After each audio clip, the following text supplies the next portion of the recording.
Olá, seguidores. Nesse vídeo eu vou te desinfluenciar, ou seja, minha intenção aqui com esse vídeo é desmistificar alguns pontos que grandes financiadores corporativistas ensinaram e que eu discordo bastante, tá? E o foco aqui vai ser debater os pontos mais importantes ao se analisar um fundo imobiliário. Então, eu vou criar aqui um ranking de relevância de pontos que você deve observar ao estudar um fundo imobiliário. Aqui é o Thiago PS, e seu canal Fique Esperto. Pois bem, é o seguinte, quem acompanha aqui, quem segue o canal há mais tempo, sabe de uma coisa, eu não tenho preconceito com fundos pequenos ou de gestoras menores. E volta e meia, aparece que nos comentários seguidores me questionando, né, alguns pontos eh, sobre os fundos. Como, por exemplo, aqui o Sérgio Abreu. Ô Sérgio, nada que contra você, tá? Isso aqui eu tô te usando como exemplo, teve vários outros casos, é que eu sei que essa questão de que eu vou comentar é algo que está bastante incrustado em vários investidores. E que basicamente eu fiz um vídeo aqui de Fito 11, ele escreveu o seguinte: Fito 11, bom dia, vejo liquidez como um ponto negativo, pois precisar sair pode ser mais difícil. Aqui eu respondi para ele: liquidez é o de menos. É que realmente a liquidez do fundo é triste, aqui a liquidez do fundo é ruim. No entanto, estamos falando aqui de um fundo high yield com 13 anos de histórico e que nunca deu problema gravíssimo, nunca entrou em algum tipo de rolo. Teve alguns devedores aqui dando um pouquinho de trabalho, mas que ele o fundo correu atrás e resolveu. Mesmo assim, só foi recente. Então, passou mais de uma década sem dar problema. E aqui o investidor está preocupado com a questão de liquidez. Para mim não faz sentido uma coisa dessa. Liquidez é o mínimo do mínimo aqui, tá? Realmente, quanto mais liquidez, melhor, mas você não pode, na minha opinião, você não pode excluir um fundo único e exclusivamente por conta de liquidez. Mas, enfim, agora aqui então vou pegar o Excel e vou fazer um ranking de relevância por classe. Então, começando aqui por tijolo, por aqui o que é mais importante em fundos de tijolos. É, bem, vamos ver aqui. Instante, deixa eu tirar aqui, dar uma melhorada no Excel. Então, aqui o ponto mais importante para o fundo de tijolo, na minha opinião. Mais importante pode ser que aqui dentre esses primeiros colocados tem alguns deles que vão empatar, tá? Mas, enfim, aqui no topo a gente vai ter, na minha opinião, localização barra a qualidade do, do imóvel e gestão. Aqui estou colocando gestão em segundo, mas é praticamente um empate, tá? Praticamente um empate aqui nessas duas posições. Vou até colocar aqui posição, colocar aqui o empate em primeiro lugar, tá? Localização e gestão. Aqui acho que nem preciso explicar porquê, né? Não vou nem vou explicar porque senão esse vídeo aqui iria estender muito mesmo.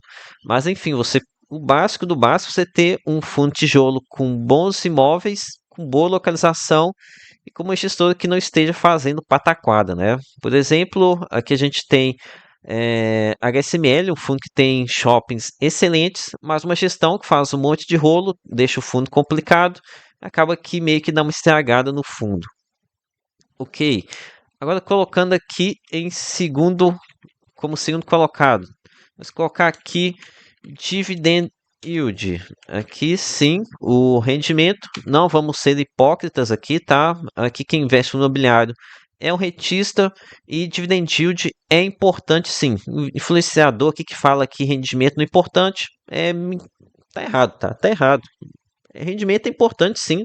Não tem nada disso não. Aqui a gente tá abrindo mão aqui da qualidade de vida no presente para fazer um investimento é pelo rendimento, é pelo dividend yield. Então não tem isso. Dividend yield é importante sim. Ah, dando continuidade aqui na questão de relevância, vou colocar aqui resultado recorrente. Isso aqui é um ponto que subiu bastante aqui nesse meu nível de classificação de relevância. Ainda mais agora que os gestores de fundos de tijolos, eles estão gostando muito de brincar de renda inflada, né? Gostando muito, mas muito mesmo. Então, você está acompanhando aqui o resultado recorrente, é um ponto fundamental para você não acabar caindo num caso de renda estagnada. E que lembro vocês que um dos benefícios aqui da minha área de membros, a partir do nível Master, é o acompanhamento do resultado recorrente do aqui dos fundos e tijolos, pelo menos uma seleção de algumas dezenas deles. Próximo quesito aqui, quarto ponto, aqui diversificação. Aqui eu estou incluindo tanto diversificação de imóveis quanto de inquilinos. Aqui com certeza um ponto um ponto essencial, né? Agora aqui colocando em quinto, mas olha, como eu disse, aqui o nível de importância até difícil classificar isso daqui, tá? Mas tô colocando aqui complexidade poderia estar lá em cima também. E aqui coloquei complexidade porque tem muito fundo de tijolo para lá de complexo hoje em dia, tá? Veja aquele Gari 11. Eu já disse várias vezes. Eu trabalho fundo imobiliário, tô por conta do fundo imobiliário e fico perdido em Gari 11. Aquela estrutura que ele montou de FIIs, cascata de FIIs, FII setipado, aquela alavancagem dele é muito complexa, não consegue definir o resultado recorrente do fundo. Então, muito por conta desse ativismo exagerado dos gestores aqui nesse mercado de baixo para conseguir fazer emissão, eles transformaram um produto que era super simples, fundos imobiliários, em um produto que muitas das vezes é super complexo, né? Ok, agora continuando aqui nosso ranking de relevância.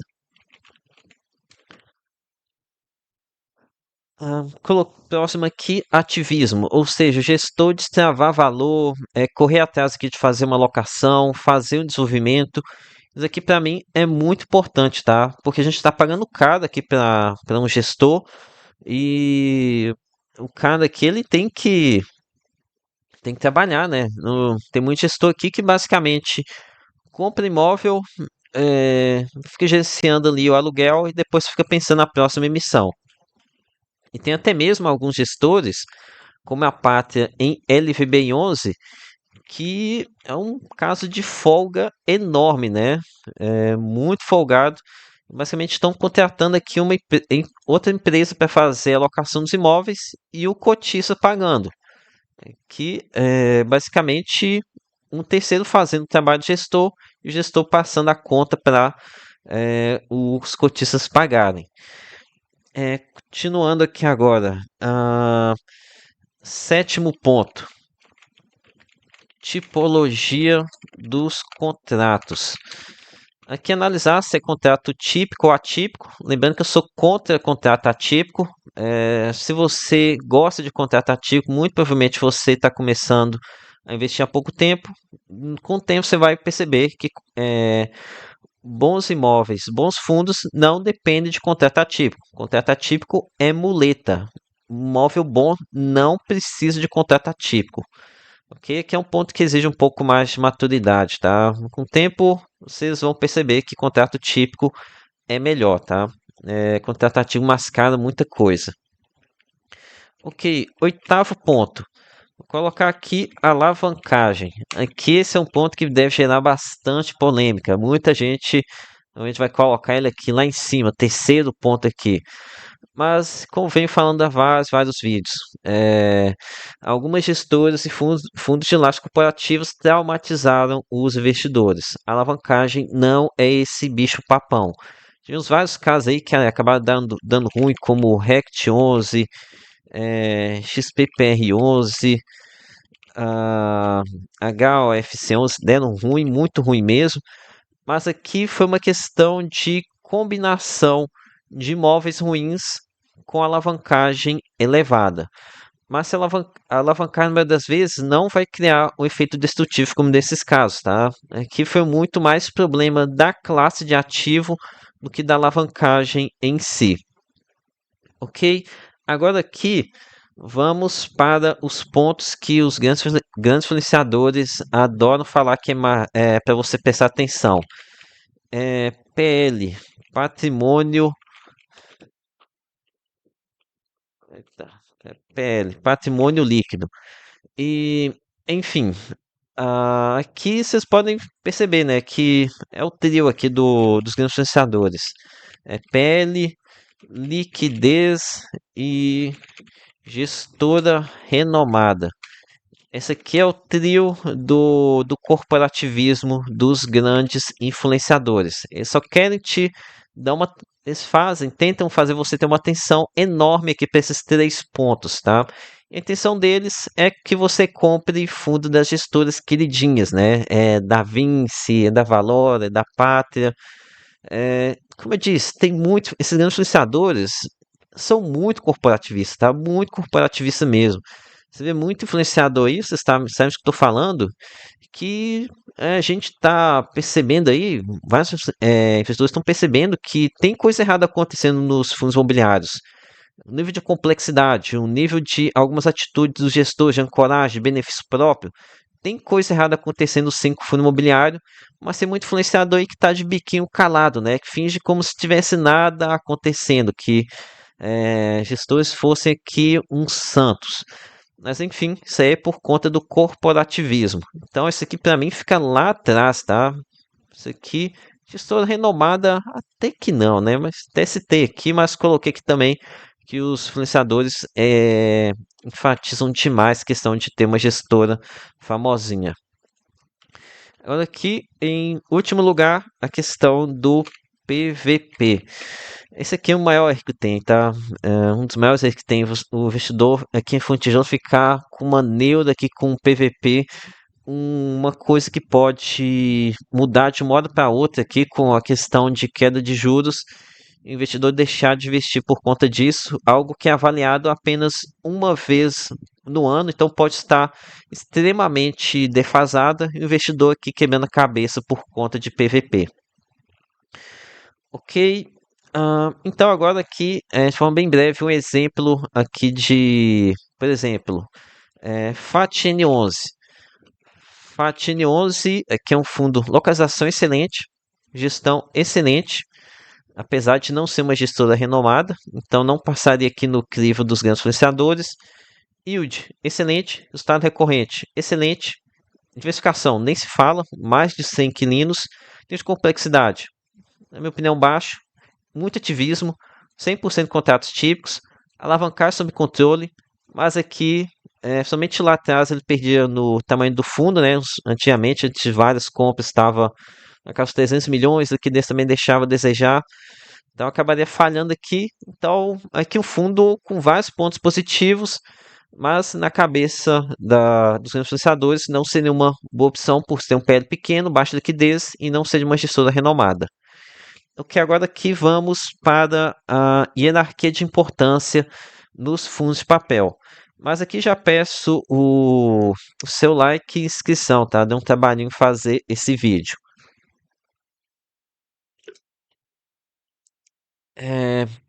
Então, vamos aqui criar uma cópia papel. Olha, o ponto mais importante em fundos de papel, na minha opinião, é a robustez. Robustez, aqui no caso, diversificação. Para mim, fundo de papel tem que ter uma alta diversificação. Quanto maior o risco, mais diversificado. Para mim é o ponto de longe mais importante, o ponto que eu mais valorizo em um fundo de papel. Ele tem lá uma baixa exposição, uns 3% por devedor, algo que é o que mais proporciona tranquilidade ao se fazer investimento. Segundo ponto, aqui relação risco-retorno. Aqui seria o equivalente à questão do dividend yield lá no tijolo, né? Mas aqui eu coloquei como risco-retorno porque vai ter fundos de papel que não vão te entregar uma remuneração muito elevada, mas também não te entregam muito risco. Então, por isso, preferi colocar aqui relação risco-retorno ao invés de dividend yield, porque não necessariamente maior dividend yield, melhor é o fundo, né? Agora aqui nós temos em terceiro gestão, que provavelmente muita gente vai estar falando, não, gestão tem que vir primeiro. Para mim não, tá? Tem, por exemplo, aqui um caso, MCRE 11, que é da Mauá, uma gestora que eu vejo como positiva. No entanto, aqui é um fundo de uma boa gestora, mas tem uma robustez que deixa bastante a desejar. Tem várias posições que representam mais de 10% do PL aqui desse hedge fund. Quarto ponto. Lembrando que muitos pontos aqui não, eles poderiam não necessariamente estar no empate, tá? Vou colocar aqui transparência. Aqui no transparência, principalmente clareza nos problemas e somente não comentar em uma única vez, algo que muitos gestores de fundo de papel fazem, né? Tem um problema, aí eles comentam esse problema no relatório, por exemplo, em janeiro, mas aí em fevereiro eles já retiram, né? Daí o investidor que está entrando lá em agosto nem fica sabendo do problema que aconteceu lá atrás. Continuando, colocar aqui então, quinto, histórico barra retrospecto.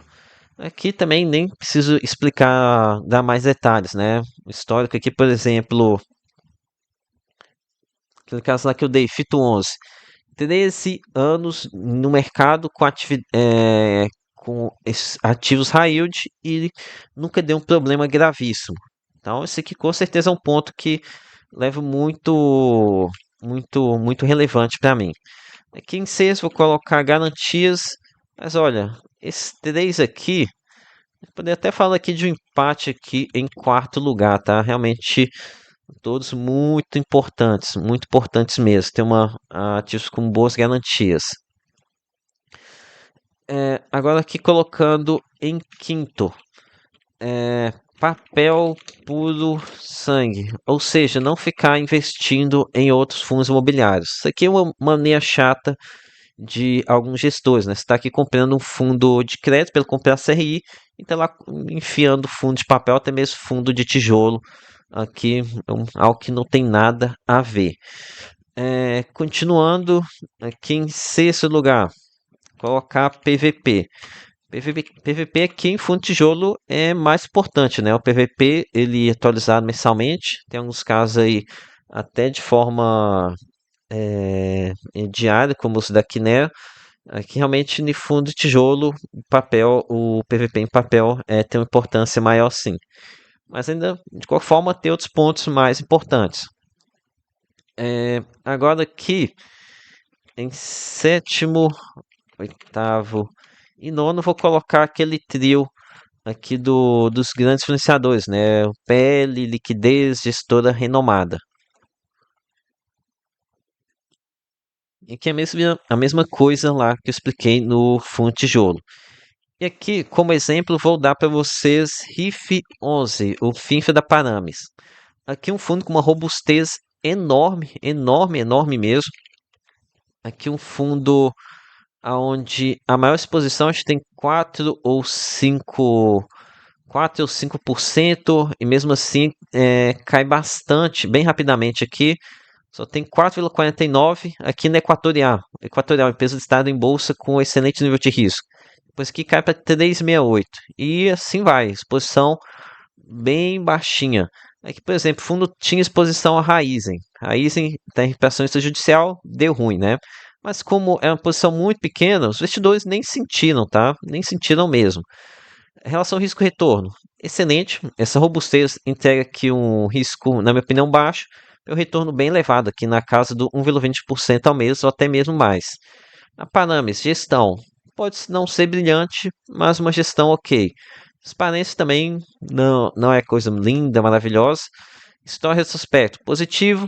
Garantias, positivo. Papel puro sangue, FINFA também não tem nada ali, apenas debêntures. PVP, excelente desconto. Mas quando entra aqui em PL, liquidez, gestora renomada, o fundo sai muito mal, né? No entanto, ele sai muito bem, somente que no ponto mais importante, na minha opinião, que é a robustez do fundo. Ok, então aí espero que tenham aprendido alguma coisa aqui com esse vídeo. Talvez um dos vídeos mais importantes já fiz aqui no canal, tá? Então é isso, peço aqui o seu like, se inscreva no canal. Lembre-se que nada aqui é recomendação de compra ou de venda.